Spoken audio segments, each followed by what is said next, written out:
네, 자, 인정받는 직장인의 성과 향상 노하우. 오늘은 그 구체적인 목표를 설정하는 것이 성과를 향상시키는 데 있어서 얼마나 중요한지에 대해서 소개를 좀 해드리도록 하겠습니다. 자, 보시면 자, 외국의 어떤 심리학자가 고등학교 체육 시간에 다음과 같은 실험을 했어요. 제가 여기 이제 그 실험 내용이 쭉 나오는데 이것을 좀 그림으로 설명을 드리겠습니다. 두 가지 실험을 했습니다. 자, 첫 번째 실험에서는요. 자, 일단 아이들 50명을 모아요. 그리고 그 50명의 아이들에게 높이뛰기를 시킵니다. 그리고 이때 높이뛰기를 했던 기록을 기록을 기록해놓고 측정하고 기록을 해놓고 며칠 후에 다시 이 50명의 아이들을 불러요. 며칠 후에. 그래서 아이들에게 이런 요구를 합니다. 너희들 지난번에 높이뛰기를 했잖아. 이번에 높이뛰기를 다시 할 텐데 지난번보다 30%더 뛸 수 있도록 노력해봐 라고 목표를 제시합니다. 그리고 나서 아이들은 이 목표를 부여받고 다시 한번 높이뛰기를 실시를 하죠.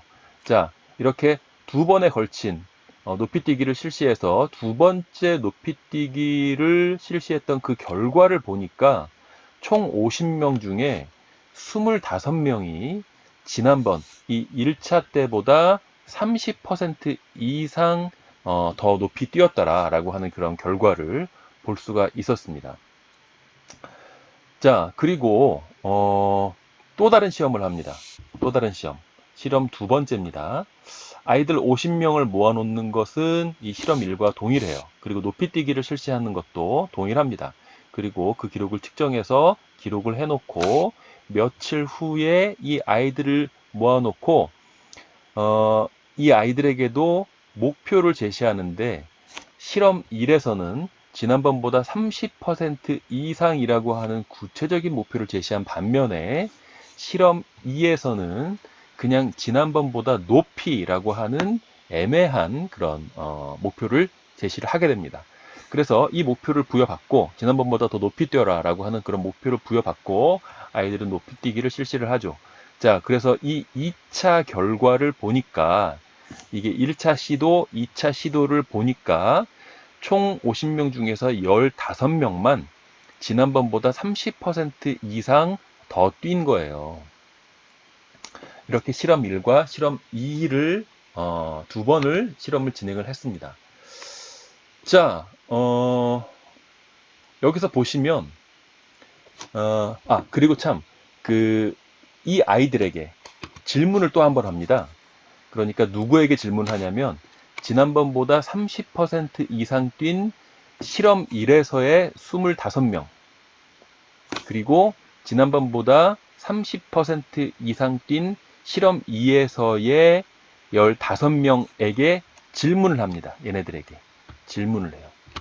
어떤 질문을 하냐면 너희들 같은 경우는 지난번보다 30% 이상 더 뛰었는데 네가 한 성과에 대해서 만족을 하니? 라는 질문을 합니다. 그랬더니 실험 1에서 지난번보다 30% 이상 뛰었던 이 25명은 전원 100%다 만족한다 라고 하는 답변을 내놔요. 자, 그런데 그 반면에 실험 2에서 지난번보다 30% 이상 뛴 이 15명에게 너희들은 지난번보다 30% 이상 더 뛰었는데 너희 기록에 만족하니라고 하는 질문을 했더니 절반 정도만 만족한다고 하고 절반 정도는 만족하지 않는다는 답변을 합니다. 자, 그래서 이 실험을 통해서 우리가 얻을 수 있는 교훈은 뭐냐면 일단 성과의 측면을 보게 되면 구체적인 목표를 제시했던 실험 1이 구체적이지 않은 목표를 제시했던 실험 2보다 성과가 더 좋죠. 총 50명 중에 25명이 지난번보다 30% 이상 더 뛰었어요. 그런데 구체적인 목표를 제시하지 않은 그냥 지난번보다 더 뛰어라라고 하는 그런 애매한 목표를 제시받은 쪽에서 그 경우에는 총 50명 중에 15명만 지난번보다 30% 이상의 결과를 만들어냈습니다.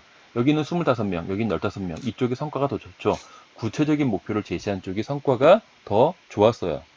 자, 그리고 성과의 측면뿐만 아니라 만족도의 측면, 자기가 한 일에 대한 만족도의 측면을 봤을 때도 구체적인 목표를 제시한 쪽에서는 지난번보다 30% 이상 뛴 25명 전원이 난 나의 성과에 만족한다. 내가 한 일에 대해서 만족한다라고 하는 답변을 한 반면에 구체적이지 않은 목표를 제시받은 쪽에서는 절반 정도만 만족하고 절반 정도는 만족하지 않는다. 자기가 한 일에 대해서라고 하는 답변을 하게 되죠. 자기가 한 업무에 대한 만족도의 측면에서도 구체적인 목표를 제시받은 쪽이 만족도가 훨씬 더 높다. 업무 만족도가. 라는 거죠. 자, 그런데 여러분들도 잘 아시겠지만 자기의 업무 만족도는 어디에 영향을 미칩니까? 자기가 한 일에 대해서, 자기가 하는 일에 대해서 만족도의 경우에 뭐에 영향을 미치죠? 성과에 영향을 미치죠. 그러니까 구체적인 목표를 제시받은 쪽이 성과의 측면에서도 더 뛰어나고 구체적인 목표를 제시받은 쪽이 만족도, 업무 만족도 측면에서도 더 뛰어난데 이 업무 만족도는 성과에 또 영향을 미친단 말이에요. 그래서 선순환을 일으키게 되는 거죠. 자, 이렇게 구체적인 목표를 제시한다라고 하는 것은 개인 성과와 만족도에 큰 영향을 미친다라는 겁니다. 그래서 여러분들 스스로 구체적인 목표를 설정을 하고 그 목표를 어느 정도 달성해 가고 있는지를 모니터링 하면서 그 목표를 달성하는 경험들을 쌓을 때 만족도도 높지만 성과도 더 높아질 수 있다. 라는 점을 여러분들이 꼭 기억을 하시기 바라겠고요. 이 설명을 들으시는 분이 이제 HR 업무를 하시는 분이나 조직의 뭐 CEO라던가 경영자 분들이시면 이 직원들의 만족도를 높이기 위해서도 구체적 목표를 설정하고 그 목표를 달성하는 경험을 직원들이 가질 수 있도록 하는 것이 궁극적으로 조직의 성과를 높이는데 매우 도움이 된다라고 하는 시사점을 좀 얻을 수 있기를 바랍니다. 자, 궁금한 점 있으신 분들은 이 메일 주소로 질문을 주시고요. yhchoi 영훈최 골뱅이 hrbrand.co.kr입니다. 그리고 네이버 블로그에 HR과 관련된 다양한 정보들을 제가 올려놓고 있으니까 이쪽에 들어오셔서 학습을 좀 진행을 하시고요. 페이스북 친구라던가 이런 것도 신청해 주시면 좋을 것 같습니다. 자, 좋아요와 구독 꼭 눌러주시고요. 자, 그럼 다음 시간에 뵙도록 하겠습니다. 감사합니다.